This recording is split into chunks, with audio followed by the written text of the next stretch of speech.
Hello दोस्तों, नमस्कार, सत श्री अकाल। स्वागत है आपका मेरे YouTube channel e learning with Nitesh में। आज मैं आपके लिए लाया हूँ मध्य प्रदेश शिक्षक पात्रता परीक्षा 2011 का क्वेश्चन पेपर, जिसमें हम लोग डिस्कस करेंगे पर्यावरण अध्ययन के 30 क्वेश्चन। तो चलिए स्टार्ट करते हैं।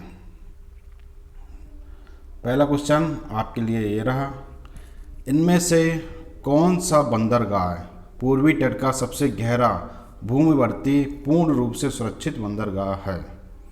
चेन्नई, तूतीकोरिन, पारादीप या विशाखापट्टनम? तो सबसे पहले हम लोग जानते हैं भूमिवर्ती बंदरगाह क्या होता है। भूमिवर्ती बंदरगाह वह बंदरगाह होता है जो कि तीनों तरफ से भूमि के द्वारा घिरा हुआ हो। ठीक है, मतलब वो ऐसा प्राकृतिक बंदरगाह है जो कि तीनों तरफ से भूमि के द्वारा घिरा हुआ होता है। तो इसके लिए जो ऑप्शन करेक्ट हो जाएगा विशाखापट्टनम। विशाखापट्टनम ये हमारा आंध्र प्रदेश राज्य में स्थित है। ठीक है, इनमें से कौन सा गैस ग्रीन हाउस गैस प्रवाह के लिए सबसे ज़्यादा उत्तरदायी है? ऑक्सीजन, कार्बन डाइऑक्साइड, नाइट्रोजन या हाइड्रोजन? तो ग्रीन हाउस गैस कौन कौन सी होती हैं? वो होती हैं carbon dioxide CFC, methane, nitrous oxide.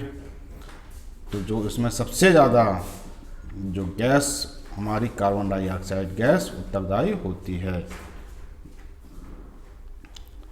Next, इनमें से कौन जल प्रदूषण का स्रोत नहीं है?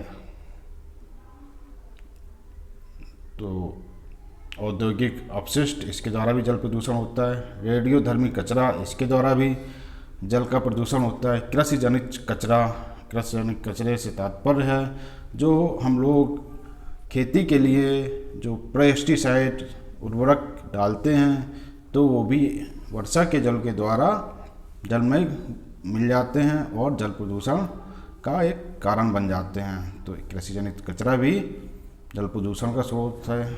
जो हमारा खनन अवशिष्ट के द्वारा जो कचरा होता है वो जल प्रदूषण का स्रोत नहीं है। नेक्स्ट, भारत में बाढ़ संबंधी चेतावनी कौन जारी करता है? केंद्रीय जल आयोग, बिल्कुल सही। सिंचाई एवं बाढ़ नियंत्रण विभाग, जल संरक्षण विभाग, ये तीनों बाढ़ संबंधी चेतावनी जारी करते हैं। तो इसलिए हमारा ऑप्शन करेक्ट हो जाएगा उपयुक्त सभी। नेक्स्ट, ग्राम पंचायतों के कार्य हैं जल संसाधनों का रखरखाव, जी बिल्कुल। स्कूलों का निर्माण भी ग्राम पंचायत के अंतर्गत आता है। BPL लाभार्थियों की सूची तैयार करना, जी ये भी कार्य ग्राम पंचायत के ही हैं। तो इसके लिए हमारा ऑप्शन हो जाएगा उपयुक्त सभी। तो एक बार सभी लोग लाइक कर दीजिए और जो पहली बार देख रहे हो तो चैनल को सब्सक्राइब कर दें। Thank you. नेक्स्ट क्वेश्चन है, पर्यावरण अपघटन के कारण उत्पन्न होने वाले खतरों में शामिल है भूस्खलन, बाढ़ एवं सूखा, वनों में अग्नि दुर्घटनाएं, उपयुक्त सभी। तो ये सारे जो घटनाएं हैं ये सभी पर्यावरण अपघटन के कारण उत्पन्न होने वाले खतरों में शामिल हैं। निम्न में से कौन सा राज्य इंदिरा गांधी नहर परियोजना से लाभान्वित हुआ है? केरल, उत्तर प्रदेश, मध्य प्रदेश, राजस्थान? तो जो लाभान्वित राज्य है वो है हमारा राजस्थान। तो राजस्थान क्या है? सबसे बड़ा राज्य क्षेत्रफल की दृष्टि से कौन है? राजस्थान। और जनसंख्या की दृष्टि से कौन है? उत्तर प्रदेश। जल प्रदूषण अथवा जल जनित रोगों का एक उदाहरण निम्नलिखित में से कौन सा है? डिप्थीरिया, अतिसार, खसरा या ट्यूबरक्लोसिस? तो ये जो अतिसार है ये एक जल जनित रोग है। इसको डायरिया भी कहा जाता है। पर्यावरण शिक्षा का उद्देश्य है पर्यावरण की सुरक्षा एवं संरक्षण। जी हाँ, बिल्कुल, पर्यावरण की सुरक्षा एवं संरक्षण पर्यावरण शिक्षा का उद्देश्य है। नेक्स्ट, पर्यावरण जागरूकता को बढ़ावा देने के उद्देश्य निम्नलिखित में से कौन सी प्रतियोगिता का आयोजन किया जाता है? वन महोत्सव, ग्रीन ओलंपियाड, पर्यावरण संबंधी प्रदर्शनी, पर्यावरण दिवस समारोह। तो इसके लिए हमारा आंसर हो जाएगा ग्रीन ओलंपियाड। निम्नलिखित में से कौन से दिवस को पर्यावरण दिवस में मनाया जाता है? 10 जून, 5 जून, 20 जून या 2 जून? तो हम लोग सभी जानते हैं 5 जून को पर्यावरण दिवस मनाया जाता है। स्कूलों में पर्यावरण के प्रति जागरूकता लाने हेतु छात्रों की मानसिकता में बदलाव लाने में कौन सी रणनीति कारगर सिद्ध होगी? पहला ऑप्शन है खेल प्रतियोगिताओं का आयोजन करना।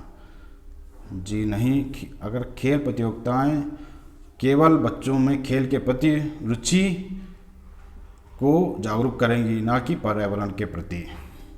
पर्यावरण के लिए हमें जागरूक करने के लिए पर्यावरण में पाठ्यक्रम में बदलाव और गैर शिक्षक तथा रचनात्मक क्रियाकलापों को शामिल करना। जी बिल्कुल सही। अगर हम जो हमारा पाठ्यक्रम है उसमें पर्यावरण के कुछ चैप्टर को डालेंगे या एक पर्यावरण का विषय सम्मिलित करेंगे, तो जिससे छात्रों की मानसिकता में वृद्धि होगी और वो पर्यावरण के प्रति जागरूक होंगे। परीक्षा के माध्यम से, ये भी ऑप्शन करेक्ट नहीं है, तो इसके लिए हमारा ऑप्शन जो बी है वो करेक्ट हो जाएगा। भारतीय संविधान द्वारा उपलब्ध किए गए मूलभूत अधिकारों का मुख्य उद्देश्य है। जो हमारे मूलभूत अधिकार हैं वो अनुच्छेद 12 से अनुच्छेद 32 तक वर्णित किए गए हैं। तो इनका जो उद्देश्य है बच्चों का विकास करना, जी नहीं, पुरुषों का विकास करना, महिला सशक्तिकरण, नहीं, इनका जो उद्देश्य है नागरिकों के व्यक्तित्व का सर्वांगीण विकास है। सामाजिक विज्ञान में कौन सा आयाम शामिल नहीं है? इतिहास, भूगोल, व्यावसायिक शिक्षा या राजनीतिक विज्ञान? तो इसमें शामिल नहीं है व्यावसायिक शिक्षा। अंकों के आधार पर परीक्षा नहीं की जा सकती। इधर प्रिंट नहीं हुआ तो आप इसको कर देंगे। अंकों के आधार पर परीक्षा नहीं की जा सकती। किसकी नहीं की जा सकती? स्वास्थ्य की, योगा की, संगीत की या उपयुक्त सभी की। तो जितने उपयुक्त विषय दिए हुए हैं, स्वास्थ्य या हो या योगा हो या संगीत हो, इनका मूल्यांकन हम अंकों के द्वारा नहीं कर सकते हैं। तो इसका जो आंसर हो जाएगा उपयुक्त सभी। निम्नलिखित में से कौन सा पर्यावरण समस्या नहीं है? जल का विनाश, बहुत बड़ी पर्यावरण समस्या है जल का विनाश, वनों की कटाई और भूमि अपरदन, ये सारे पर्यावरण से संबंधित समस्याएं हैं। लेकिन जो जल का संरक्षण है ये पर्यावरणीय समस्या नहीं है, बल्कि ये पर्यावरण के प्रति जागरूकता, जल का संरक्षण है। निम्नलिखित में से कौन पर्यावरण शिक्षा का एक सिद्धांत नहीं है? नंबर पहला, पर्यावरण शिक्षा में सभी की सहभागिता, बिल्कुल सही, सभी की सहभागिता होनी चाहिए।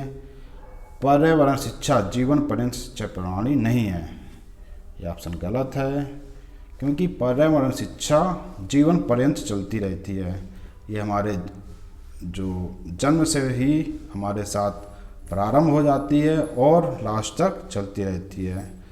तो जो हमारा ऑप्शन बी हो जाएगा ये हमारा इसके लिए करेक्ट हो जाएगा।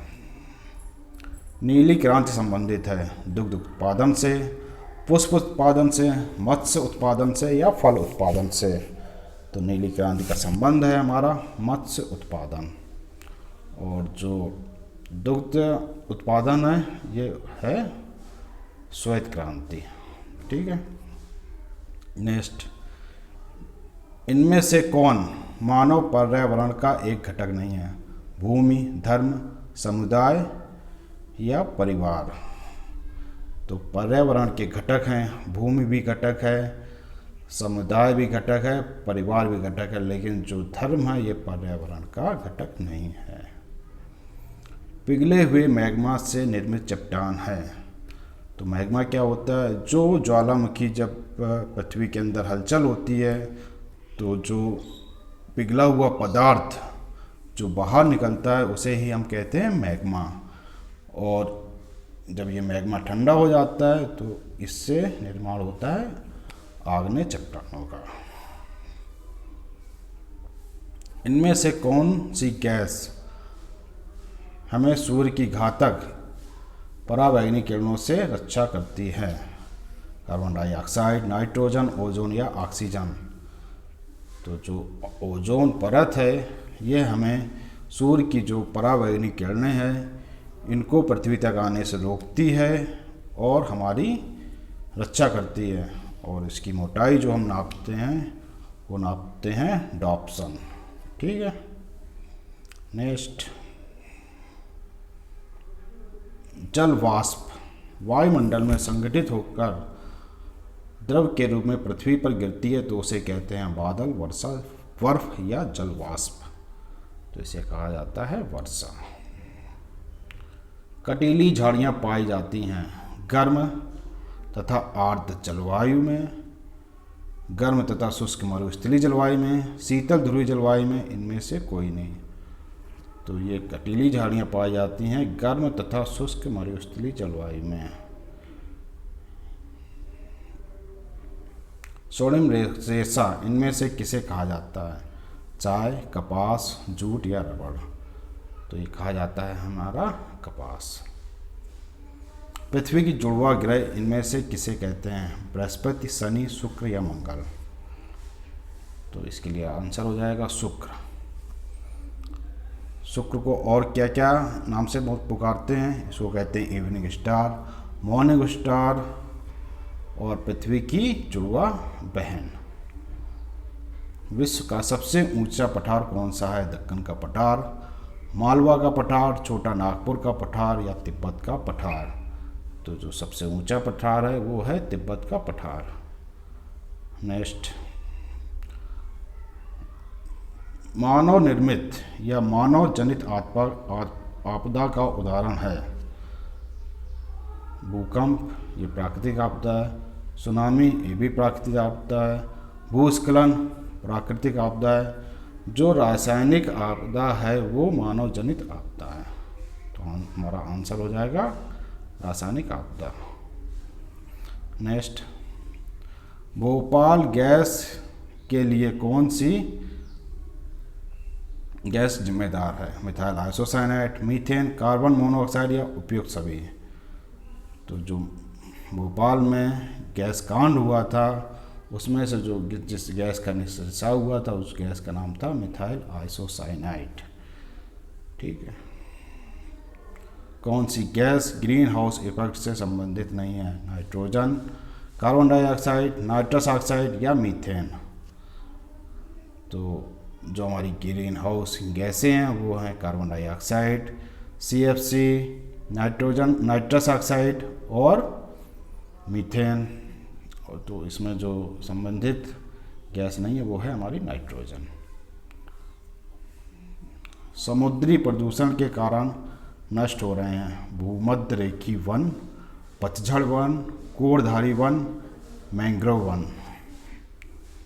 तो आंसर हो जाएगा हमारा मैंग्रोव वन। तो इस प्रकार हमारे आज के 30 क्वेश्चन EVS के जो कि MPTT 2011 से संबंधित थे कंप्लीट होते हैं। तो आपको ये सेशन कैसा लगा कमेंट बॉक्स में मुझे बता सकते हैं। पसंद आया हो सेशन लाइक करें और फर्स्ट टाइम देख रहे हो तो चैनल को सब्सक्राइब करना ना भूलें। फिर से अगले वीडियो में आपसे मुलाकात होगी एक नए राज्य के TT के क्वेश्चन पेपर के साथ। तब तक के लिए जय हिंद, नमस्कार।